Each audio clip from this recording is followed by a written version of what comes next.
Hello students, मैं निर्भय शर्मा और आज की वीडियो में बात करने वाले हैं प्रोजेक्टाइल मोशन के बारे में।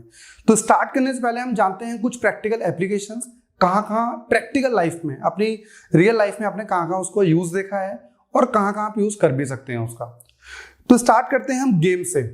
सबसे पहले क्रिकेट में आपने किसी भी प्लेयर को सिक्स मारते हुए देखा होगा, तो जब वो सिक्स लग रहा होता है वो एक प्रोजेक्टाइल मोशन का एग्जाम्पल है। यदि आप बात करो फुटबॉल की, तो फुटबॉल में किसी प्लेयर को आपने गोल करते हुए देखा होगा, तो वहां पर ही प्रोजेक्टाइल मोशन होता है। यदि आप टेनिस देखते हो या टेनिस खेलते हो, तो टेनिस प्लेयर ने भी कभी बॉल को जब हिट करता है तो वहां पर भी प्रोजेक्टाइल मोशन होता है। यदि हम बात करें फुटबॉल की, वॉलीबॉल की या फिर बास्केटबॉल की भी, तो इसमें से कोई सा भी यदि आप गेम देखते हो तो वहां पर प्रोजेक्टाइल मोशन आपको देखने को मिलेगा। चलिए हम ये मान लेते हैं कि आप गेम्स नहीं खेलते, तो वीडियो गेम्स तो खेलते होगे। यदि वीडियो गेम्स खेलते हो तो एंग्री बर्ड्स का जो आपने गेम खेला है, तो उस वाले गेम में भी आपने प्रोजेक्टाइल मोशन को देखा है। अदरवाइज काफी बार क्या होता है, कुछ सिचुएशन में बाढ़ आ जाती है। कुछ हमारे इंडिया की स्टेट्स हैं, यदि कोई बाढ़ आ गई है तो हेलीकॉप्टर के थ्रू भी हम खाने को पहुंचाते हैं वहां पर, तो वहां पर भी आपने प्रोजेक्टाइल मोशन को देखा होगा। या फिर हम किसी हाइट से किसी कंट्री के ऊपर बम डालने जा रहे हैं, तो वहां पर भी हमने प्रोजेक्टाइल मोशन देखा होगा। मिसाइल्स हो, तोप हो, या फिर कोई और भी एग्जांपल देख लो, तो आप स्क्रीन पर देख रहे होगे बहुत सारे एग्जांपल्स जहां पर आपने प्रोजेक्टाइल मोशन को देखा है, या फिर आप उस सिचुएशन में प्रोजेक्टाइल मोशन के थ्रू ही बहुत सारी एप्लीकेशंस को देखते हो। स्टूडेंट्स, अभी तक आपने जाने examples related to projectile motion, लेकिन जब स्कूल में बात आती है एग्जाम की, तो एग्जाम के अंदर आप सिर्फ एग्जाम्पल तो लिख के आ नहीं सकते। वहां पर हम बात करेंगे डेफिनेशन की, तो जो हमने समझा है उसे रिप्रेजेंट कैसे करेंगे। तो बेसिक डेफिनेशन क्या है? When A particle is throne obliquely near the earth surface, मतलब किसी भी पार्टिकल को जब हम अर्थ के सरफेस के नियर एक स्लोप, एक एंगल के साथ यदि हम किसी को थ्रो करते हैं, तो it moves along A curve path. तो आपने देखा जैसे ही हमने इसको एक एंगल पर फेंका, तो क्या हो गया, ये एक कर्व पाथ कवर कर रहा है। जैसे कि आपने देखा होगा जब धोनी यहाँ खड़ा हुआ है और जब वो सिक्स मार रहा है, तो सिक्स जो बॉल गई है, बॉल इस पाथ को कवर करते हुए गई है। जैसे आपने देखा रोनाल्डो ने गोल किया, तो इस एंड पे वो खड़ा हुआ था, लेकिन वो इस टाइप से बॉल कर्व करते हुए गई है। तो बहुत सारे एग्जाम्पल आप देख सकते हो। And such a particle is called projectile and its motion is known as the projectile motion. ये नॉर्मली आप कहीं पढ़ोगे तो आपको ये डेफिनेशन मिलेगी नहीं। एच.सी. वर्मा के अंदर पेज नंबर 38 में आप ये डेफिनेशन पढ़ सकते हो। दूसरा एग्जांपल आप भी देख सकते हो। प्रोजेक्टाइल हमारा इस केस में भी हो सकता है। फॉर एग्जांपल, यदि आप बिल्डिंग में किसी टेरेस पे खड़े हो, तो वहां से यदि कोई बॉल फेंक रहे हो, तो बॉल भी जो पाथ कवर करेगी वो इस टाइप का प्रोजेक्टाइल मोशन कवर करेगी। या फिर जो मैंने एग्जांपल दिया था, हेलीकॉप्टर से आप फूड पैकेट्स डिस्ट्रीब्यूट कर रहे हो, तो वहां पे ये वाला मोशन आ जाएगा। यदि आप कभी एक पहाड़ पे, एक स्लैंट हाइट पे आप किसी चीज को फेंक रहे हो, तो इस टाइप का प्रोजेक्टाइल आपको देखने को मिल सकता है। या फिर दो बिल्डिंग्स में, सपोज आपका दोस्त यहाँ पर है और रोड क्रॉस करके सामने वाले बिल्डिंग में यहाँ पर है, आपकी बिल्डिंग की हाइट ज्यादा है, जब आप किसी बॉल को थ्रो करोगे तो उस बॉल का जो मोशन होगा वो इस टाइप का होगा। तो इस टाइप में आपको ये तो पता लग गया प्रोजेक्टाइल मोशन कहाँ किस तरीके से और कैसे कैसे बन सकता है। अब हम बात करते हैं कुछ टेक्निकल टर्म्स की, जो इस पूरे प्रोजेक्टाइल मोशन में हम यूज करने वाले हैं। अब स्टूडेंट्स, बात करते हैं इसके कुछ टेक्निकल टर्म्स की, क्या क्या पढ़ने वाले हैं एग्जैक्टली और होती क्या है वो। तो ये होता क्या है, आपके पास एक बॉल थी और उस बॉल को आपने obliquely with the angle theta आप थ्रो करते हो। इनिशियली स्टार्ट बात होगी, ध्यान से समझना, नोट करते रहना। यहां से आपने बॉल को फेंका है एट द एंगल थीटा, ये बॉल इस पाथ को कवर करते करते पहुंच गई यहां पर। ठीक है, क्या क्या दिमाग में क्वेश्चंस आते हैं? पहली चीज, सर जब आपने यहां से फेंका था इस बॉल को, तो जब यहां पे गई, इसने ये डिस्टेंस कितना ट्रेवल किया? भाई देखिए, ये डिस्टेंस बहुत ज्यादा इंपॉर्टेंट टर्म होती है। ऐसा क्यों? भाई देखिए, यहां पे धोनी खड़ा हुआ है, यहां पे बाउंड्री है, ठीक है, धोनी ने मारा सिक्स, लेकिन वो बॉल पहुंच गई यहां पर, तो कैच आउट। और यदि वो बाउंड्री क्रॉस कर गई तो सिक्स है। मींस आपको यहां पर किस वेलोसिटी से फेंकना है, मींस जब आप हिट कर रहे हो सिक्स मारते वक्त, तो कितनी पावर के साथ सिक्स मार रहे हैं, ये टाइमिंग क्या रहनी चाहिए जिससे कि बॉल बाउंड्री के पार जाए। मींस रेंज निकालना हमारे लिए बहुत ज्यादा जरूरी है। यहां पर और दूसरा हम एग्जांपल देखें तो क्या, जैसे यार आपने देखा होगा ना कि इंडिया पाकिस्तान के बीच में लड़ाई हो रही है, और जब लड़ाई होते वक्त यहाँ पर आपका तोप का गोला आप फेंकना चाह रहे हो वहां पे, लेकिन इसकी जगह तोप का गोला पहले गिर गया। मीन्स यहाँ मैटर क्या करेगा आपके पास कि आप कितने एंगल पर उस तोप के गोले को फेंकोगे। यदि आपने इधर फेंक दिया तो यहीं गिर गया वो, तो हो सकता है कि जो आपका मतलब निशाना था वो चूक गया। एंग्री बर्ड्स में भी आपने देखा होगा, उसमें सेट करने के लिए होता था किस एंगल पर आप बॉल फेंकना चाह रहे हो जिससे कि जहां पर आपको वो हिट करनी है वो हिट हो पाए। तो मीन्स रेंज एक बहुत ही इंपॉर्टेंट टॉपिक है। इसको हम बोलते हैं horizontal range and it is denoted by capital R. और आपका ये टास्क रहता है कि किस एंगल पर फेंका जाए जिससे कि रेंज को मैक्सिमाइज किया जाए। तो दो टॉपिक हो गए, एक तो हॉरिजॉन्टल रेंज पढ़ोगे और उस रेंज को मैक्सिमम कैसे कर सकते हैं वो पढ़ने वाले हैं। नेक्स्ट चीज आती है मैक्सिमम हाइट। अच्छा, जब आपने इस बॉल को फेंका है, एक चीज है जब आप यहां से फेंक रहे हो, यदि वो हाइट बहुत ऊपर गई है तो यहीं गिरेगी। मैक्सिमम केसेस में जो क्रिकेटर को आप आउट होते देखते हो, यदि बॉल बहुत ऊपर तक गई है तो यहीं गिर जाएगी, और यदि एक पर्टिकुलर एंगल पर गई है तो 6 लग सकता है। बात समझ में आ रही नहीं आ रही? तो यहां पर ये जो हाईएस्ट पॉइंट होता है, इस हाईएस्ट पॉइंट का इस लेवल से जो डिस्टेंस होता है ना, इसको हम बोलते हैं एच मैक्स या फिर मैक्सिमम हाइट। क्योंकि देखो पार्टिकल यहां पे भी था तो यहां पार्टिकल की हाइट क्या थी, ये वाली, ठीक है ना बेटा। जब पार्टिकल यहां था तो हाइट कितनी थी, ये वाली। जब पार्टिकल यहां था तो हाइट कितनी थी, ये वाली। और जब हाइट यहां पार्टिकल यहां था, मींस जो बॉल थी वो यहां पर थी तो हाइट ये थी। लेकिन इन सब में से आप क्या देख रहे हो, this is the maximum height. तो हाईएस्ट पॉइंट से हॉरिजॉन्टल के बीच का जो डिस्टेंस होता है उसको मैक्सिमम हाइट बोलते हैं। Next is time of flight. भाई आपने बॉल फेंका यहां से और वो बॉल गिरा यहां पर जाके, लेकिन इस पूरे मोशन में बॉल क्या रही होगी, हवा में। तो वो कितने टाइम तक हवा में रही है, that is known as the time of flight, है ना। अब इसमें दो चीज लिखी हुई है भाई, टाइम ऑफ फ्लाइट के साथ में लिखा है टाइम ऑफ एसेंट और टाइम ऑफ डिसेंट।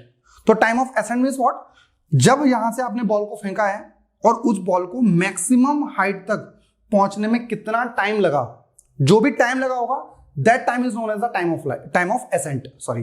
तो टाइम ऑफ एसेंट क्या है, स्टार्टिंग पॉइंट से लेके मैक्सिमम हाइट तक पहुंचने का जो भी टाइम लगा है that is time of accent. और जितना यहां से लेके गिरने तक का टाइम था that is time of descent. और मजेदार बात यह है, जितना टाइम ऊपर पहुंचने में लगता है उतना ही टाइम नीचे आने में लगता है। That means time of ascent is equal to time of descent. Next हम बात करते हैं ट्रेजेक्ट्री की। मीन्स जब कभी भी आप ना किसी चीज को फेंक रहे हो, तो जैसे मैंने इसको फेंका है और ये जाने के बाद यूं करते हुए आ गया, तो इसका अपना मोशन था। लेकिन जब मैंने इस तरीके फेंका तो ये इस टाइप का मोशन रहा। मीन्स आपने जब किसी ऑब्जेक्ट को फेंका है तो वो उसने कौन सा पाथ फॉलो किया है, दैट इज वो डिफाइन करता है ट्रेजेक्ट्री को, किस तरीके से पाथ फॉलो हुआ है।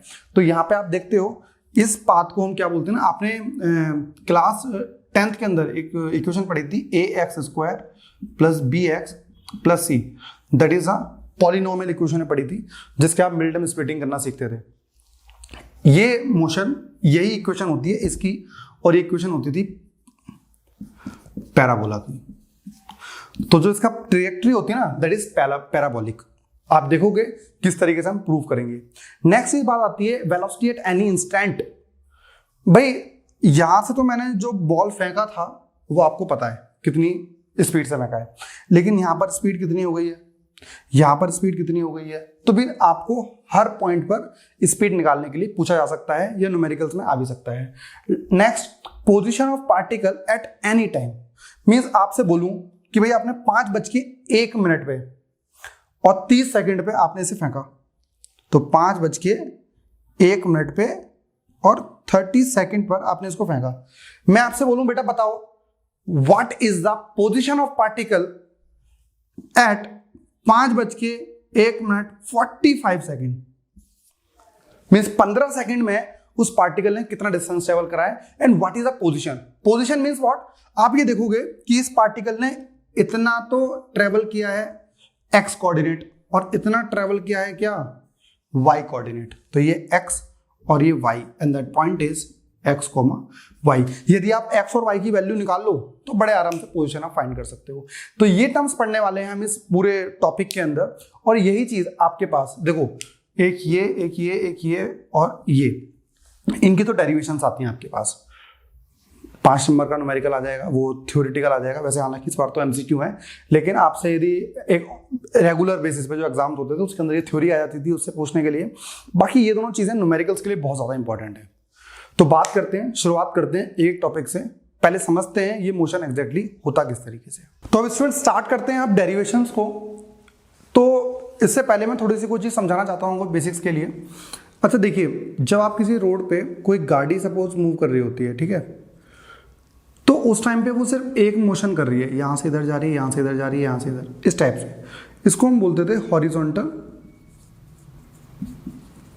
मोशन। इसमें क्या होता है, सिर्फ एक ही मोशन हो रहा है अलोंग एक्स एक्सिस, ठीक है ना। यदि इसी तरीके से यदि मैं एक बॉल को लूं और बॉल को ऊपर की तरफ फेंक दूं, तो ये बॉल यहां है, अभी यहां, फिर यहां, फिर यहां, तो एक वो अर्थ से इस मोशन में ट्रेवल कर रही है, इसको हम बोलते हैं वर्टिकल मोशन, ठीक है बेटा। तो मींस जब मैंने किसी ऑब्जेक्ट को नीचे से ऊपर फेंका तो सिर्फ एक ही मोशन था, दैट इज वर्टिकल मोशन। और जब ये कोई अलोंग द रोड या हॉरिजॉन्टल लाइन मूव कर रहा है, मतलब तो एक एक्सिस थी, एक्स एक्सिस, और यहां पे सिर्फ वाई एक्सिस।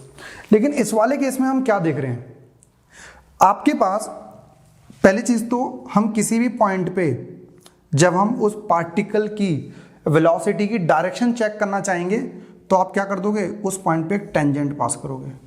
तो जो टेंजेंट होगी that reflects the direction of velocity, velocity की डायरेक्शन, सॉरी, है ना, डायरेक्शन, वेलोसिटी की डायरेक्शन को वो उस टाइम पे बताने वाला है, ठीक है। तो यहाँ पे कोई भी हॉरिजॉन्टल और वर्टिकल मोशन नहीं हो रहा, सिर्फ यहाँ पे दोनों मोशन होने वाले हैं। ध्यान से समझना, रटने की, याद करने की 1% भी जरूरत नहीं पड़ेगी। तो यहाँ पे हम बात करते हैं। तो सबसे पहले क्या है, आप पढ़ने वाले हो दो मोशन। तो सबसे पहले हम बात करते हैं हॉरिजॉन्टल मोशन की, किस तरीके से इसमें हॉरिजॉन्टल मोशन होता है। देखिए भाई, आपने जब इस ऑब्जेक्ट को, इस बॉल को एक थीटा एंगल पर फेंका है, तो इस टाइम पर इनिशियली आपके पास दो वेलोसिटीज रहेंगी, एक तो इस डायरेक्शन के अलोंग, एक इस डायरेक्शन के अलोंग, ठीक है। आपको पता होगा जिसके साथ एंगल बनता है वो किस में ब्रेक हो जाता है, ये होगा u cos थीटा और ये होगा u sin थीटा, ठीक है। तो आप इसे क्या बोलोगे, initial velocity along x axis. इसे क्या बोलोगे, initial velocity along y axis. कुछ टाइम के बाद बॉल पहुंची यहां पर, यदि उस पॉइंट पे नेट वेलोसिटी की डायरेक्शन देखी जाए तो वेलोसिटी इधर है, लेकिन इसका एक कंपोनेंट होगा इधर जिसको हम क्या बोलेंगे, vx। vx means velocity of particle along x axis, that is vy, that is velocity of particle along y axis. Similarly फिर यहां देखोगे, फिर इस पॉइंट पे भी देखोगे तो ये भी अलोंग x एक्सिस है और ये भी अलोंग y एक्सिस है और ये v है। इस पॉइंट को मैं डिस्कस करता हूं आगे आने के बाद। बात समझ में आ गई। देखो इस वाले पॉइंट पे जो पार्टिकल था वो यूं करके जा रहा है, तो अलोंग y एक्सिस तो कुछ है ही नहीं, तो इस पॉइंट पे दो vy क्या होगी, इक्वल टू 0, सिर्फ vx आपके पास रहने वाला है। बात समझ में आ गई, नहीं आ गई। तो ये वाली चीज रही हमारे पास, हर पॉइंट पे हमने वेलोसिटी की बात कर ली है। एजम्पशन क्या ले रहे हैं इसके अंदर, पहला एजम्पशन तो ये रहता है कि जो प्रोजेक्टाइल है वो अर्थ के पास ही रहना चाहिए, क्योंकि प्रोजेक्टाइल को जब अर्थ से थोड़ा सा ऊपर लेके जाओगे तो आपका जो g होता है, जो constant acceleration due to gravity होता है, वो आपका चेंज हो जाता है आफ्टर ए सर्टेन हाइट। और दूसरा, एयर रेजिस्टेंस इज नेग्लिजिबल।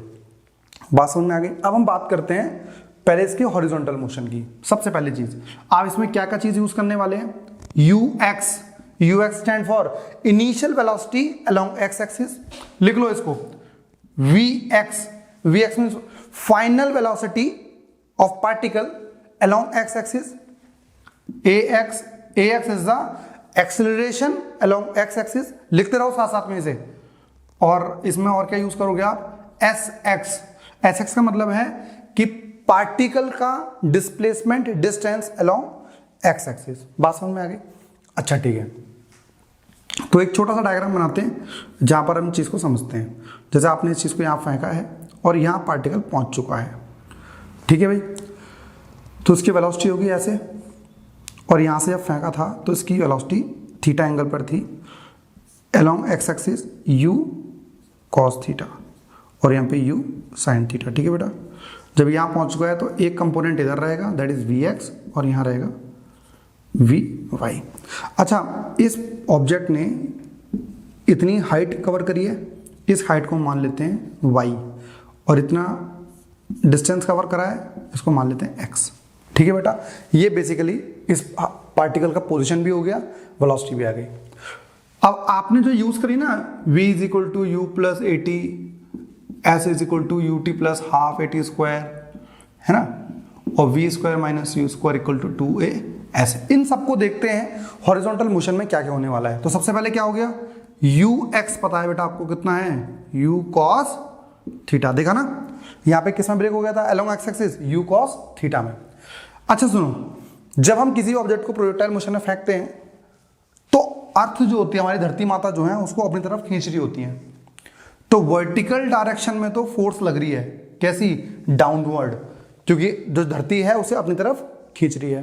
तो एक चीज बताओ, जब हमने एयर रेजिस्टेंस को नेग्लिजिबल कर दिया तो अलोंग एक्स एक्सिस तो कोई फोर्स नहीं लग रही होगी। जैसे मैं इसको फेंकता हूं, हो सकता था कि जो एयर रेजिस्टेंस है, प्रैक्टिकल लाइफ में होता है, एयर रेजिस्टेंस क्या करेगा, उसके वेलोसिटी को रोकेगा, मतलब उसकी वेलोसिटी को कम करने की कोशिश, रिटार्ड करता है उसको। लेकिन यहाँ पे तो नेग्लिजिबली मान लिया हमने, तो अलोंग एक्स एक्सिस तो कोई फोर्स लग ही नहीं रही। और आपको पता है F is equals to ma, यदि फोर्स जीरो है तो मास तो जीरो हो नहीं सकता, तो मास इधर आ जाएगा तो एक्सेलरेशन भी क्या हो गया, जीरो। फोर्स कब जीरो हो सकती है आपके पास, जब एक्सेलरेशन जीरो हो। तो अलोंग एक्स एक्सिस, याद रखने वाली बात है, अलोंग एक्स एक्सिस जो एक्सेलरेशन होता है वो क्या हो गया, जीरो। दो चीजें पता लग गई, बाकी सब चीजें निकालते हैं। पहली इक्वेशन तो क्या बोलोगे, v x is equal to u x plus a x into t. तो बेटा ए एक्स कितना है हमारे पास, जीरो, तो आप लिख दोगे v x is equal to u x plus zero, तो v x is equal to u x. बेटा यू एक्स कितना है, u cos theta, so u x is equal to v x. मतलब कि जब कभी भी आपके पास किसी ऑब्जेक्ट को आप फेंकते हो तो कभी भी उसका एक्स कंपोनेंट चेंज नहीं होगा, जितनी स्पीड उसकी अलोंग एक्स एक्सिस इनिशियल थी उतनी ही यहां पर भी होगी, उतनी ही यहां पर भी होगी, उतनी ही यहां पर भी होगी। तो हर इंस्टेंट पर v x is equal to u x रहने वाला है। दूसरी चीज, s x is equals to u x into t प्लस 1/2 a x into t square. बेटा ए एक्स तो जीरो है तो ये तो टर्म जीरो हो गई। एस एक्स कितना है, एस एक्स मतलब डिस्टेंस अलोंग एक्स एक्सिस, तो कितना है एक्स एक्सिस, एक्स, तो x is equal to what is u x, u x हमारा है u cos theta into t. ये आ गया आपका।